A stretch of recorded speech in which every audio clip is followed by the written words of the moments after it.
Сәлем достар, динозавр деген кезде көзімізге не елестейді? Әрине, бойы ұзын, алып жыртқыш, қорқынышты жануар елестейді. Бүгін мен сіздерге динозаврлар туралы қызықты 5 факт айтамын. Бірінші факт. Динозаврлар біздің заманымыздан бұрын өмір сүрген жыртқыштар. Ең мықты динозавр тираннозаврлар. Бірақ ол факт жоққа шығып, тираннозаврдан да алып мықты сүйектер табылды. Екінші факт. Динозаврлардың жойылып кетуіне бірнеше себеп бар. Бірінші, динозаврларға үлкен астероид түсіп, оларды қырып тастаған.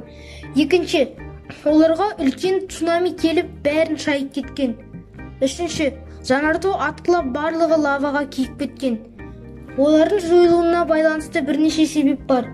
Оларды бір видеоның ішіне сыйдырту мүмкін емес. Егер бұл видеода 80 лайк жиналса, сол туралы жеке видео шығады. Үшінші факт. Сенуге қиын, бірақ динозаврлар әлі де бар. Олар қолтырауындар, акулалар және тағы да басқа да жануарлар.